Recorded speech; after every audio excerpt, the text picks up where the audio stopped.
Assalamualaikum warahmatullahi wabarakatuh. Baik teman-teman, pada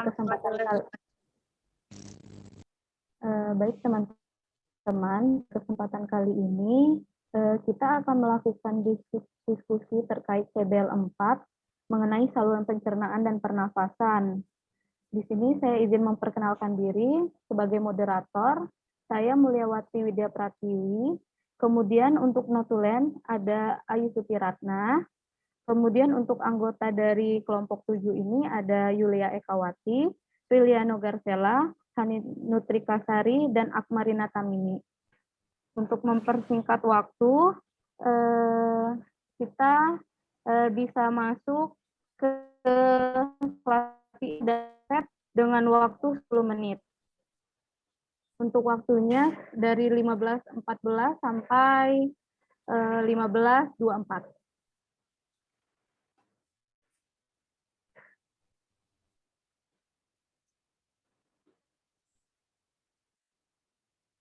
Ada yang ingin berpendapat terkait klasifikasi istilah?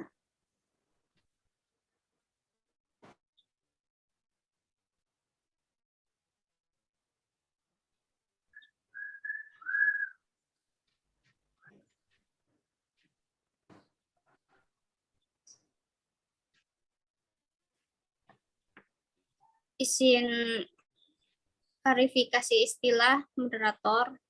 Ya, silakan Akmarina. Ya, baik. Di data lab itu kan ada NLR atau neutrophil limfosit rasio. Nah, nilai NLR-nya pasien ini juga berkaitan sama penyakit asma pasien. Dan nilainya ini cukup tinggi ya.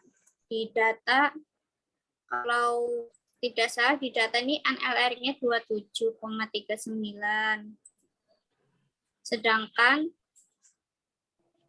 kalau ini saya membandingkan dengan data,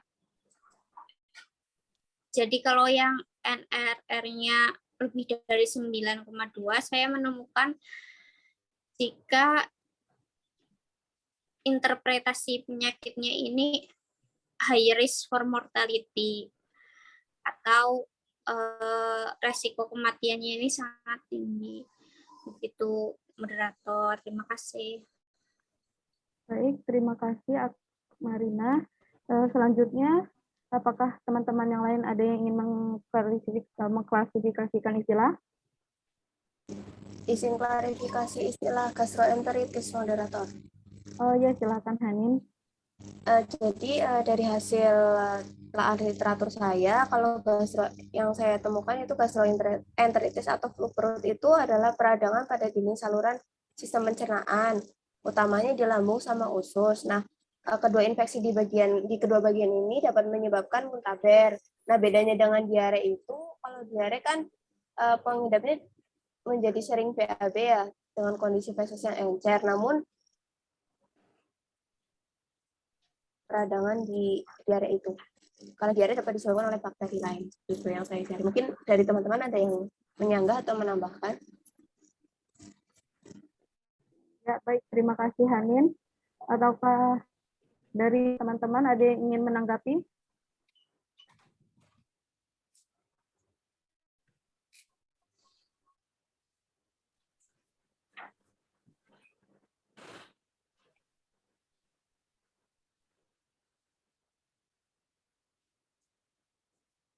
Apakah dari teman-teman ada yang ingin memberikan pendapat?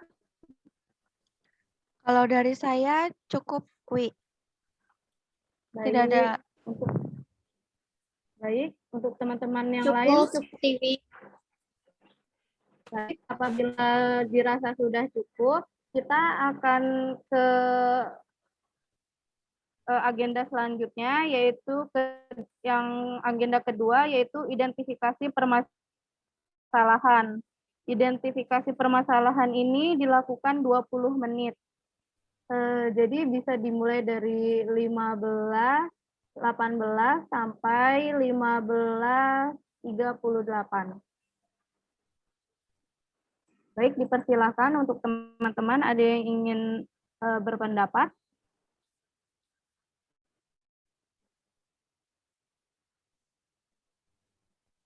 Mungkin bisa dilihat dari tanda-tanda vitalnya terlebih dahulu. Apakah ada permasalahan seperti itu, teman-teman?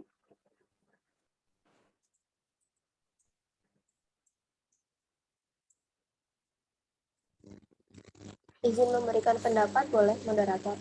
Ya, silakan Hanin. Kalau tanda-tanda vital pada saat masuk rumah sakit ya, pasien mengalami peningkatan tekanan darah menjadi 140 per 71, sedangkan di hari-hari selanjutnya mengalami penurunan. Lalu untuk heart rate-nya juga tinggi pada heart rate-nya itu normal, kemudian kalau suhunya juga normal dan respiratory rate-nya naik pada hari pertama masuk rumah sakit dan hari kedua rumah sakit setelahnya turun. Seperti itu, moderator. Baik, terima kasih Hanin. Saya juga setuju dengan pendapat Hanin. Apakah teman-teman yang lain ingin menyanggah atau memberikan pendapat? Dipersilakan. Izin berpendapat, moderator. Ya, silahkan Yulia. Saya mau menambahkan dari keluhannya. Pasiennya ini kan sebenarnya kalau dilihat dari keluhan, ini keluhan batuk kering, sesak, BAB, nyeri dada, pusing, dan perut sakit ini dari hari pertama masuk rumah sakit hingga hari terakhir dari tanggal 21 sampai tanggal 25 ini kan pasiennya ini mengalami penurunan ya. Hanya saja ini batuk kering pada pasien ini masih +1 hingga di akhir saat dirawat di rumah sakit. Mungkin nanti bisa dicari terkait obat batuk pada pasiennya. Atau misalkan atau misalkan karena asmanya sudah diobati, obat batuknya tidak perlu. Nanti mungkin bisa dicari lagi. Kemudian untuk BAB-nya ini pemberian obatnya sepertinya sudah benar karena di sini pasiennya ini mulai BAB-nya dari cair 7 kali dalam sehari hingga ke padat. Berarti pemberian obatnya ini sudah efektif pada pasien. Seperti itu saja, moderator. Baik, terima kasih Yulia. Untuk yang lain, apakah ada yang ingin memberikan pendapat atau sanggahan? Dipersilakan. Mohon izin untuk memberikan pendapat, moderator. Ya, silakan. Terkait leukosit, pada data lab pasien ini diketahui 17.560, sedangkan pertemuan klinik untuk leukosit 3.200 sampai dengan 10.000, sehingga di kasus ini itu leukosit pasiennya itu tinggi, yang di mana peningkatan leukosit ini mengindikasikan pasien terkena infeksi. Terima kasih.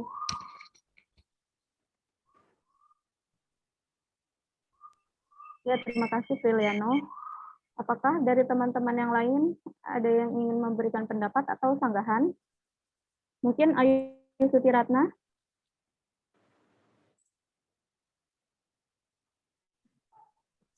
Tidak, moderator sudah setuju dengan yang lain.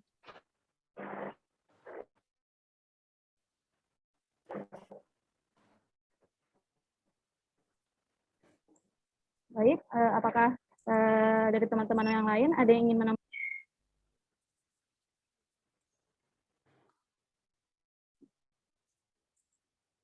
Mungkin di sini saya izin menambahkan ya teman-teman.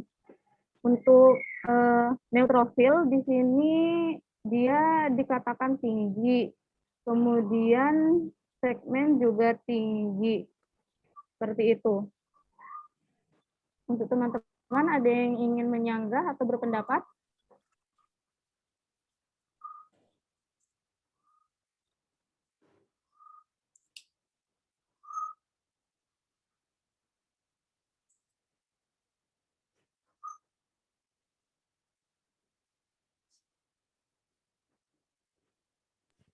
Kalau dari saya cukup, moderator. Untuk teman-teman yang lain, apakah bisa dicukupkan? Cukup, moderator. Baik. Apabila sudah cukup, kita bisa masuk ke sesi selanjutnya, yaitu brainstorming. Brainstorming ini dapat dilakukan selama 30 menit, sehingga dapat dimulai dari 15.23 sampai 15.53. Silakan dipersilakan.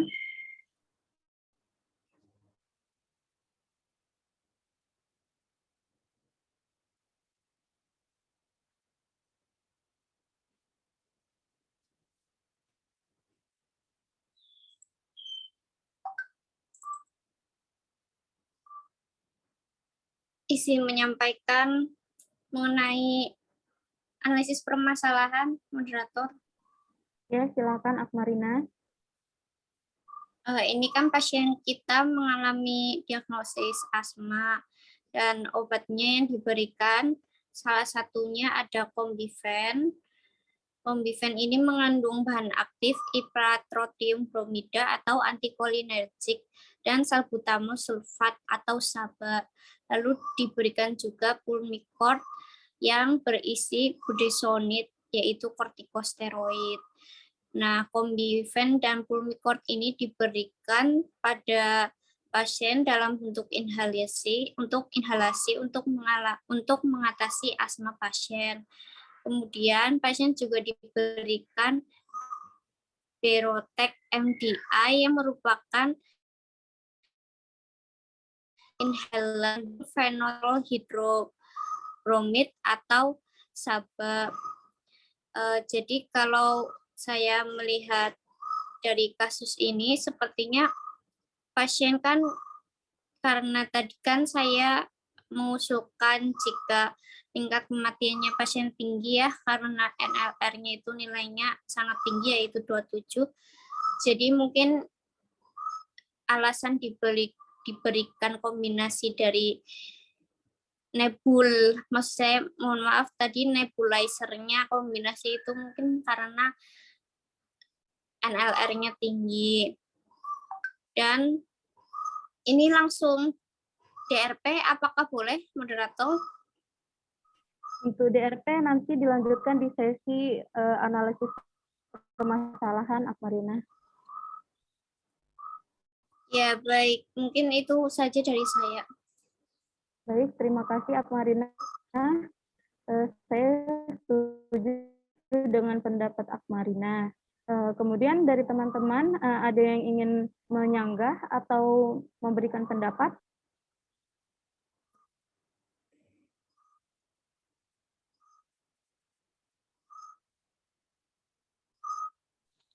Izin berpendapat, moderator. Ya, silakan Yulia. Jadi saya setuju dengan apa yang disampaikan Akmarina. Jadi kalau di guideline GINA itu kan memang kalau misalkan ini kan pasiennya kan eksaserbasi ya. Dilihat dari pasiennya juga kan ini kan rutin kontrol ke klinik. Kan kalau ada di kasus tuh pasiennya itu kontrol rutin ke poliklinik. Jadi pasien ini mengalami eksaserbasi sehingga pasiennya ini membutuhkan terapi untuk reliever. Nah, ini tuh tadi obat yang diberikan kepada pasien itu saya setuju dengan Amarina bahwa telah sesuai kan tadi ada inhalasi kortikosteroidnya, kortikosteroidnya itu dikasihnya itu budesonide, pulmicort itu kan. Cuman kemudian terus udah gitu diberikan SABA untuk yang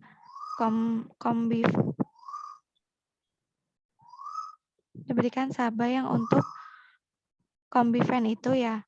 Itu tuh udah sesuai, cuman ada yang ingin saya tanyakan nih ke teman-teman semua. Untuk aturan pakai di kasus itu kan hanya tertera 3x1 seperti itu ya. Apakah ada yang tahu itu aturan pakai yang dimaksud di situ tuh bagaimana seperti itu?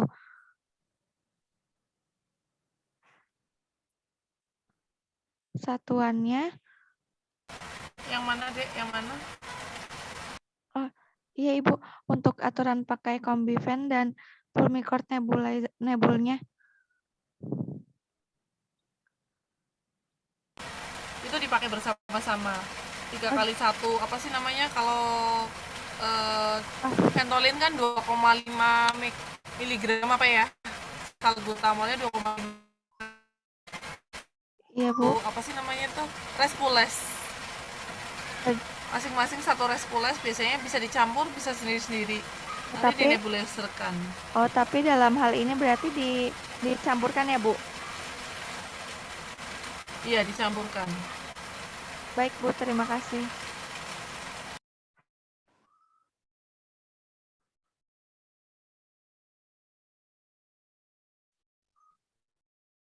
Mungkin saya mewakili Tiwi ya, karena sedang ada gangguan sinyal. Barangkali dari teman-teman yang lain, apakah ada yang ingin menyampaikan pendapat kembali?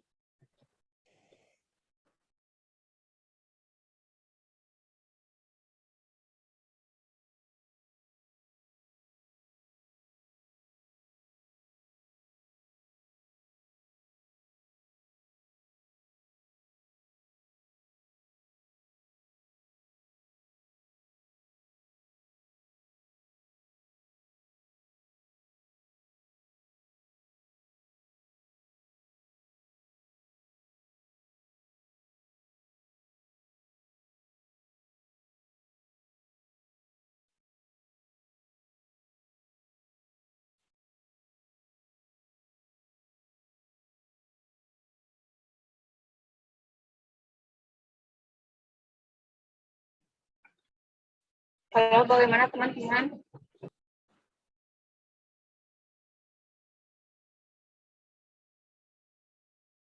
Baik, jika tidak ada, saya izin untuk menyampaikan pendapat ya. Di sini kan pasiennya mendapat terapi antibiotik ya, antibiotik ceftriaxone. Kalau sebelumnya saya baru membaca mengenai gastroenteritis, bahwa gastroenteritis sendiri biasanya tidak direkomendasikan pengobatan antibiotik. Nah, untuk colitis sendiri saya belum mencari gitu. Nah, untuk penggunaan loperamid sendiri itu mungkin memang sudah tepat digunakan untuk untuk gastroenteritisnya. Mungkin nanti yang lainnya bisa dicari kembali.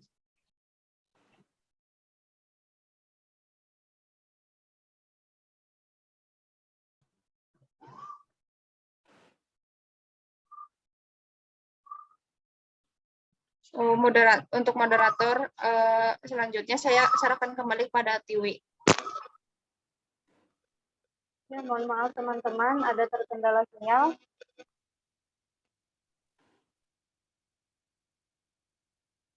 Izin bertanya teman-teman, tadi sudah sampai mana ya? Masih di brainstorming. Ya. Pembahasan. Baik.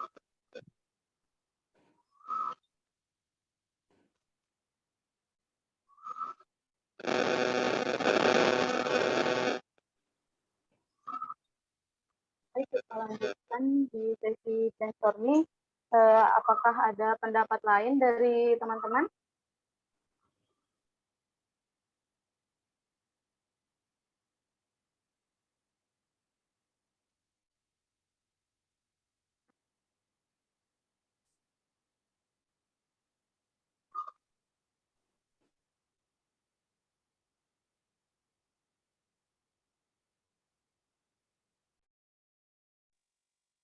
Apakah sudah disampaikan semua ya teman-teman tadi? Oh ya, saya izin bertanya kepada Ayu.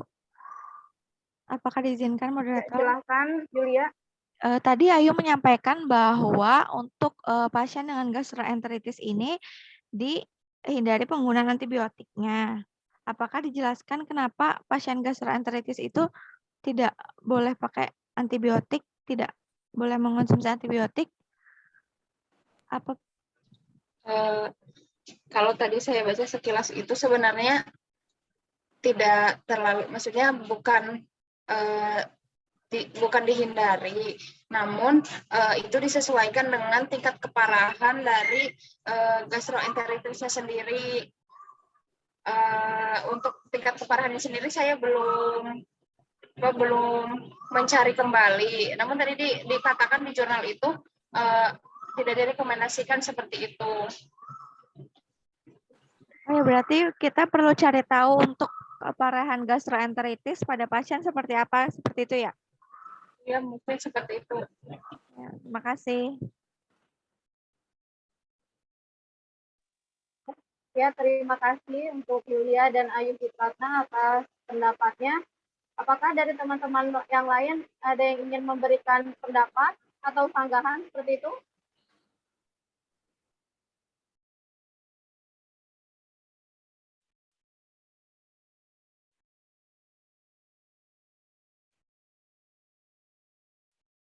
Apabila tidak ada, dapat kita lanjutkan ke sesi berikutnya, yaitu analisis permasalahan. Untuk waktunya 15 menit, dapat dimulai dari 15.35 sampai jam 15, sampai jam 4, seperti itu. Silakan teman-teman. Izin menyampaikan terkait analisis permasalahan, moderator. Ya, silakan Akmarina. Kalau saya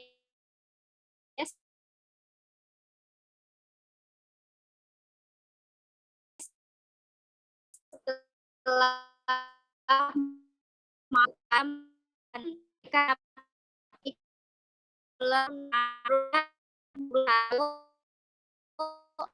pemberian untuk maintenance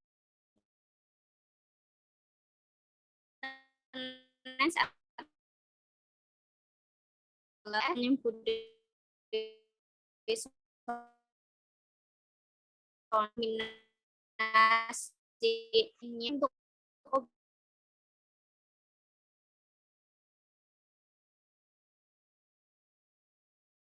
laba kontrol.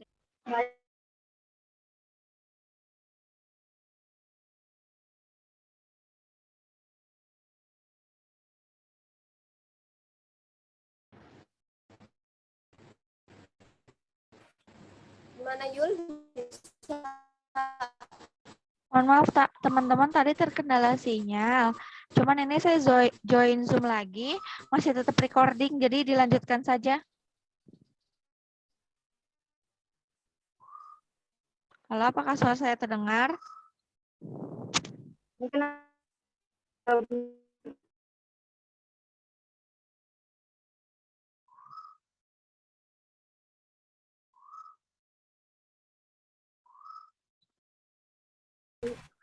Nah, itu udah mulai recording lagi. Ya, silakan.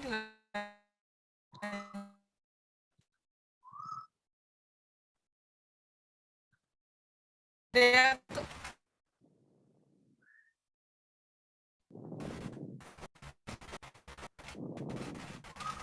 ada di main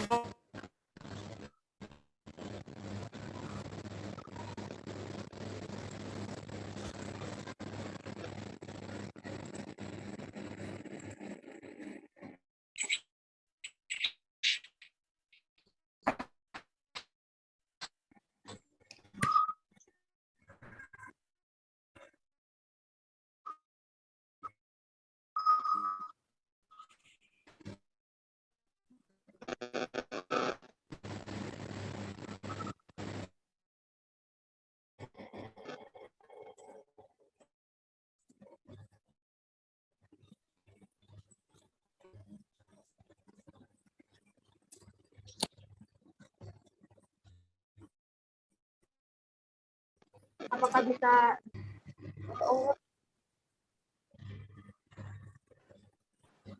baik? Halo, halo teman-teman. Ya, Tadi ya. pas saya keluar itu ada tulisan recording nggak ya di bagian kiri atas? Enggak, stop. Ada. Oh, Sekarang sudah rekaman lagi recording. Iya, sekarang recording. Berarti nanti videonya terjadi sesuai dengan saya keluar ya? Iya. Oke. Tadi Tidak sampai apa-apa, nanti bisa digabungkan. sampai mana tadi ya? Lagi analisis masalah ya? Ya, Masih Akmarina tadi menyampaikan pendapat. Baik, dapat saya lanjutkan ya teman-teman. Tadi analisis permasalahan yang pertama ini telah disampaikan oleh teman kita yaitu Akmarina. Kemudian apakah dari teman-teman yang lain ada yang ingin memberikan pendapat seperti itu terkait analisis permasalahan? Silakan.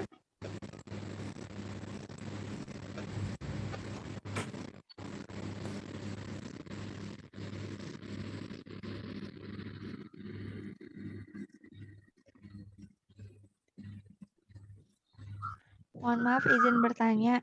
Tadi karena saya join telat, analisis permasalahan yang disampaikan Akma ini terkait apa ya?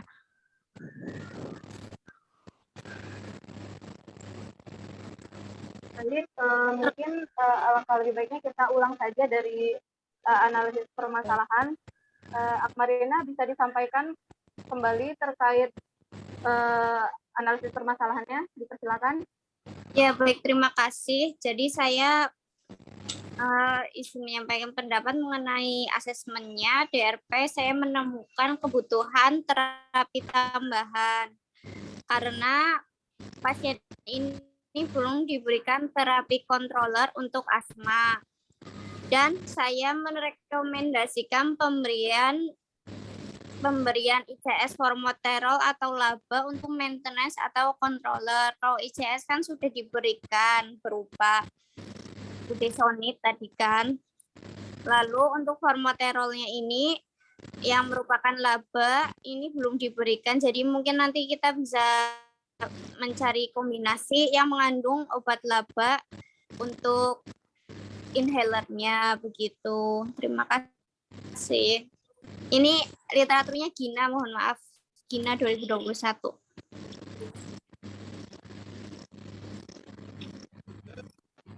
Baik, mohon maaf teman-teman. Mungkin untuk mempersingkat waktu, untuk agenda analisis permasalahan dan penentuan penyelesaian masalah dapat digabung saja ya teman-teman. Ya. Terima kasih Akma atas penjelasannya. Dari Yulia, apakah ada tanggapan? Ya, saya setuju. Karena pasien baru mendapatkan terapi reliever ya, sehingga butuh terapi untuk controller agar tidak terjadi eksaserbasi lagi pada pasien. Ya, baik. Terima kasih Yulia atas pendapatnya. Kemudian dari teman-teman yang lain, apakah ada yang ingin disampaikan atau memberikan pendapat? Kalian mungkin? Oh ya, nah. Izin berpendapat, moderator. Jadi setelah tadi saya cek di drugs interaction checkernya drugs.com, saya menemukan adanya interaksi obat antara loperamide dan ranitidin. Ini grade-nya itu mayor, jadi mungkin harus diperhatikan juga ya. Kalau untuk interaksi obat antara loperamide dan ranitidinnya ini, jika digunakan secara bersamaan akan meningkatkan absorpsi gastrointestinal atau menghambat metabolismenya loperamide karena ranitidin ini poten sebagai inhibitor CYP 450, CA4 dan 2C8 sehingga bisa meningkatkan konsentrasi plasma, juga peningkatan adverse effect-nya dari loperamide tadi. Kalau untuk plan penyelesaian masalahnya, saya lihat itu hanya diberi caution ya, maksudnya diberi peringatan kalau pasien dikasih tahu harus dikonseling, tidak menggunakan obatnya tadi itu secara berlebihan daripada dosis yang diresepkan oleh dokter. Seperti itu. Dan jika ada gejala-gejala dari adverse effect loperamide seperti pusing, lalu fainting, itu maksudnya pingsan, lalu ada palpitasi, ada ritme jantungnya juga tidak reguler, juga ada sinkop atau pernafasannya itu pendek, Jadi harus dihentikan dulu penggunaan loperamidnya dulu, dan diinisiasi terapi untuk mengontrol dan mencegah adanya aritmia kardiak, juga adverse outcome lainnya, seperti itu. Dari saya. Baik, terima kasih Hanin atas pendapatnya. Dari teman-teman yang lain, ada yang ingin menyanggah atau memberikan pendapat? Silakan.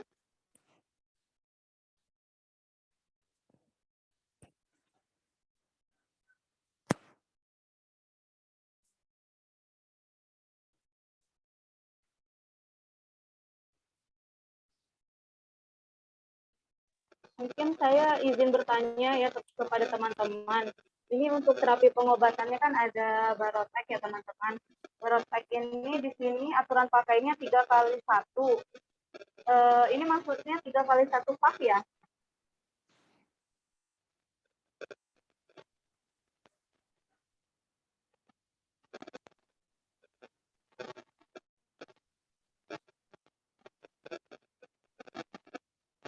Halo?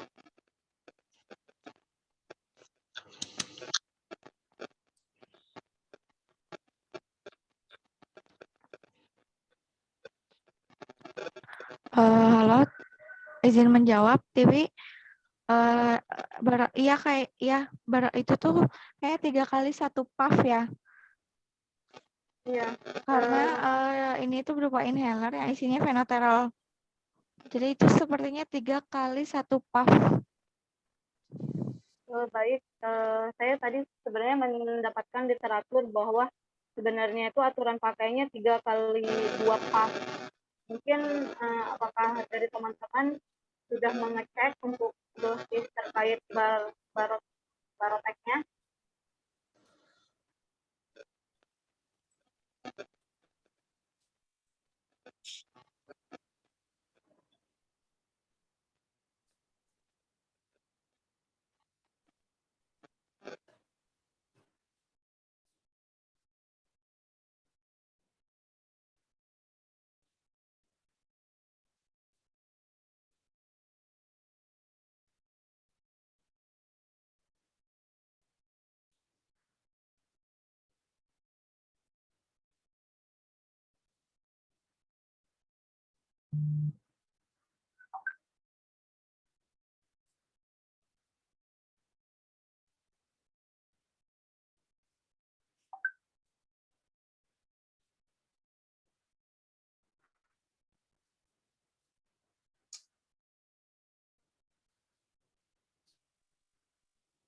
Baik teman-teman, mungkin saya izin bertanya kembali, apakah dari teman-teman yang lain ada yang ingin memberikan pendapat seperti itu?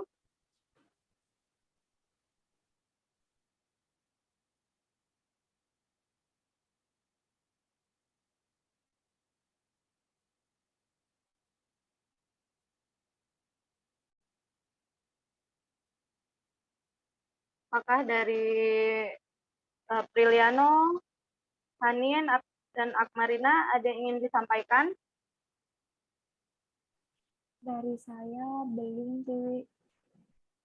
Baik. Ayu Suti Ratna, ada yang ingin disampaikan?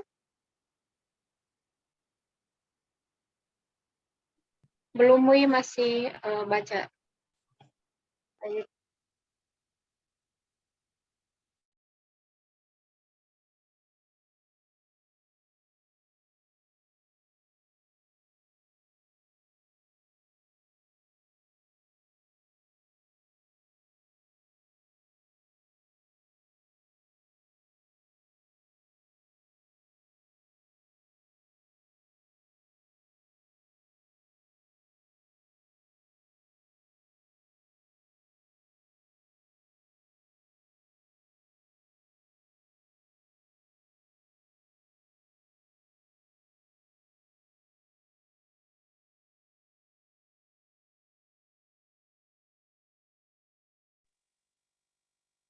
Mungkin untuk sesi analisis permasalahan dan penentuan penyelesaian kasusnya berakhir 5 menit lagi. Untuk 5 menit ini bisa dimanfaatkan jika ada dari teman-teman yang ingin menyatakan pendapat itu.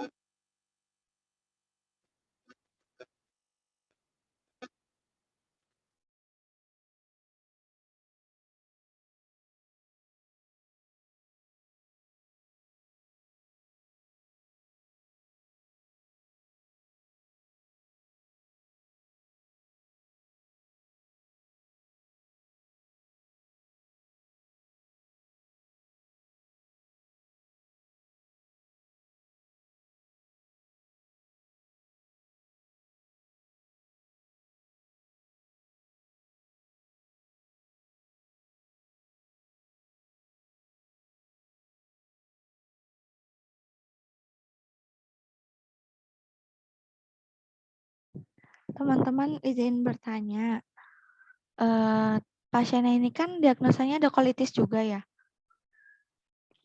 Kolitis itu peradangan pada usus besar bukan? Tadi, ya kan ya? Betul, Yul.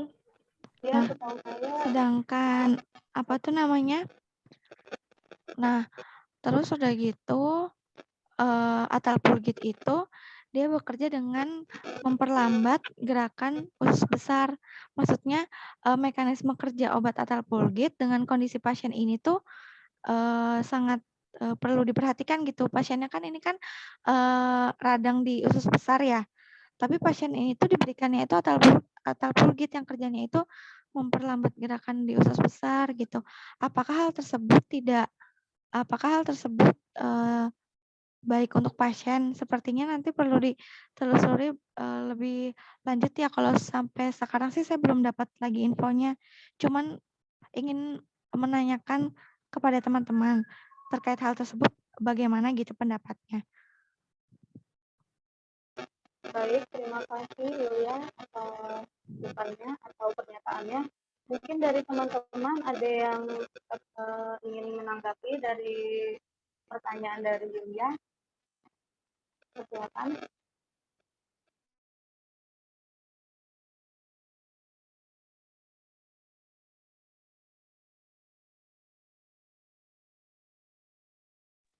Mungkin untuk pertanyaan Yulia ini memang kita harus lebih perdalam lagi ya. Ya, baik. Izin menanggapi Yulia, moderator. Oh iya, silakan Akmarina. Tapi mungkin saya punya pendapat yang berbeda ya. Kalau untuk BAB-nya ini kan pasien membaik gejalanya untuk yang BAB pada hari ke-4 MRS dan 5 MRS. BAB-nya sudah padat, tidak cair lagi. Tapi mungkin perlu diperhatikan ini ya, penggunaan antimotilitasnya saya setuju. Tapi apakah Yulia sudah menemukan misal ada rekomendasi salin antimotilitas? Bagaimana Yul, sudah menemukan atau belum ya? Belum menemukan, baru menemukan kejanggalan yang tadi aja. Cuman memang kalau dilihat dari kondisi pasiennya, BAB pasiennya sih membaik gitu dengan pemberian Yudiatap yang isinya atalpulgit sama pemberian loperamid kan. Cuman kalau misalkan dilihat dari misalkan kolitis itu peradangan pada usus besar, tapi mekanisme kerja obatnya kok kayak gini. Apakah hal tersebut tidak memperparah kondisi pasien atau baik untuk pasien atau gimana? Belum dicari jurnal lebih lanjutnya. Ini baru di permukaannya aja seperti itu. Iya, tapi tadi yang disampaikan Hanin, interaksi obatnya tidak ada ya antara, oh iya kalau obat kan bukan gejala ya. Iya baik, terima kasih. Saya paham penjelasan dari Yulia. Kalau IO tadi cuma nemu di ranitidin sama loperamid yang mayor. Ada sih minor tadi apa ya? Ada yang minor itu apa tadi? Ada ranitidin sama acetaminophen, tapi karena minor ya, itu mungkin nggak terlalu signifikan efeknya. Begitu. Menurut saya. Baik, terima kasih pendapatnya Hanin, Akman, dan tidak. Sebenarnya untuk waktu sesi analisis permasalahan dan selesai ada yang ingin menyampaikan pendapat lagi, sebelumnya saya tanya kembali.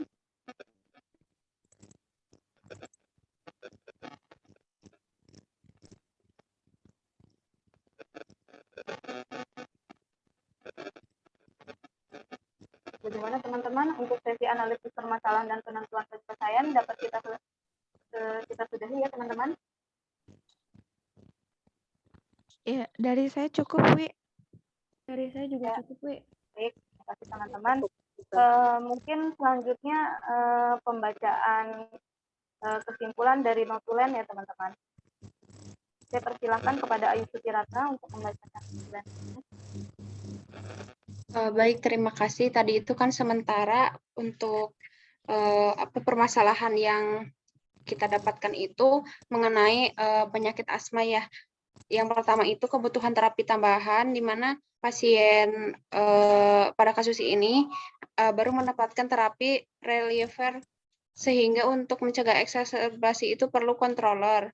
Nah, kemudian namun untuk plannya itu tadi belum disampaikan ya kalau tidak salah.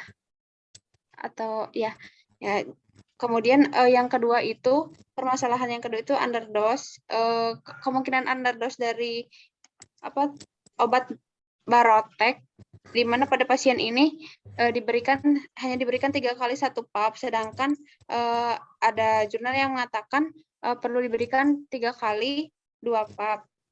Kemudian yang ketiga itu ada interaksi obat di bagian problematic gastroenteritis. Interaksi obat antara loperamid sama ranitidin, di mana penggunaan bersamaan itu akan menyebabkan penghambatan metabolisme dari loperamid, sehingga bisa menyebabkan peningkatan efek samping dari loperamid ya tadi itu ya. Nah, untuk plannya itu tadi diberikan perhatian,